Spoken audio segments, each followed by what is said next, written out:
Well, with the router table finished and the fence finished, I've got a few accessories to build, starting off with the vacuum attachment. This will sit at the back of the fence where the hole is in the centre. I'll be using bread gum for the isosceles triangle pieces, and the equal sides need to be 2 3/4 inches long. I'm using the miter sled with a 45-degree angle template to cut the triangle shape.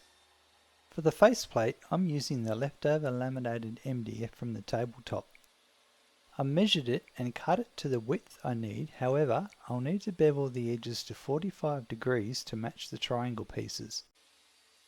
With the cut line marked, I proceed to make these beveled edges. On the second side, I need to make another pass as they aren't lining up 100%, but after this it's perfect. I hunt through my box of screws and find 4 screws I need to put this together. I'm using 2 smaller screws for the bottom section and 2 longer screws that will go all the way through into the fence. Before proceeding, I'm going to give the triangle pieces a sanding to remove the stain I once applied to them. As they were originally prepped for a deck I built, these are the off-cut pieces I have left over. I mark out the screw locations on the face piece and stamp them with a hammer and screw. I use the drill press to create the holes in the face piece first, and then create the countersunk holes for the screw heads. After this, I use some double-sided tape to stick the triangles to the face piece to help me mark the location of the screws. So after a few turns of the screws in the holes, I've got some markings that will help me drill the hole to match the screw shank. Using that drill bit, I start the holes by hand just so they are clearly centered. Using the off-cut pieces from earlier, I clamp them together to provide a cradle to put these pieces in while drilling the holes. This seemed to work pretty well. I stayed away from the drill press for this step as I could see lots of things going wrong. Next up, I need to bore a hole for the vacuum cleaner hose to connect to. I don't have a hole saw that matches the size of my vacuum, however, I do have this adapter kit I bought a while ago. So I'm going to bore the hole first and then use my spindle sander to make the hole fit the adapter. Sounds easy. This doesn't take very long and the attachment piece fits in nicely. I've decided here to use some screws on the inside to hold the attachment in place. This should be enough and also allow the piece to rotate.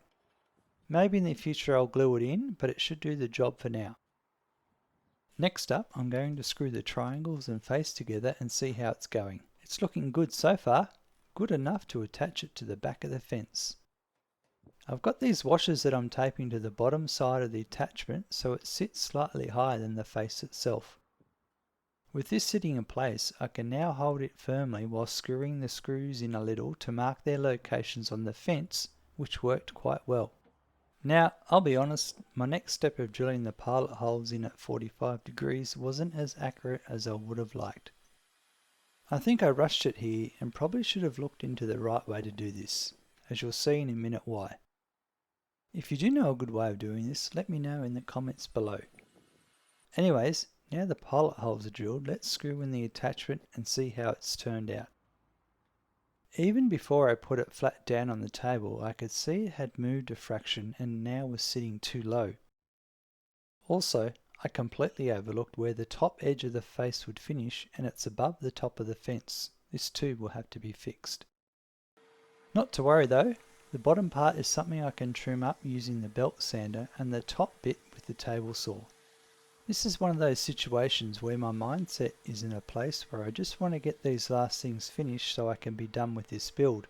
And while it looks like an easy job, I rush it a bit and hence the mistakes come thick and fast. Let's see how it looks the second time around. After screwing it in, it feels much better and isn't flush to the tabletop. Just a little gap underneath like there should be. The fence slides nicely without any friction, so that's the bottom piece fixed. With the vacuum attached, does it feel like it would actually work? Well, after turning it on and opening the face of the fence, I can feel a good suction coming through. So yes, it is a success.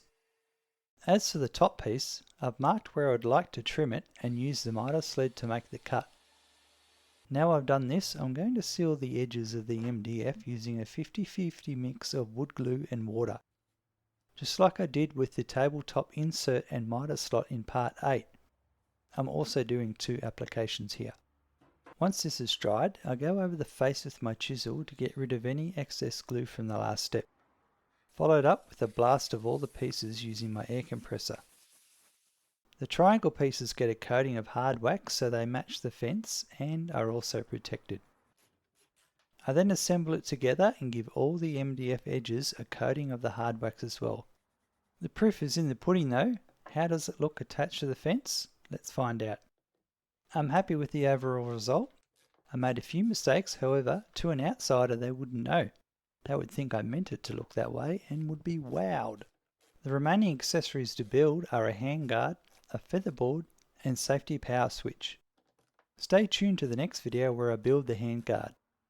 I hope you are doing well in your part of the world, and until next time, bye!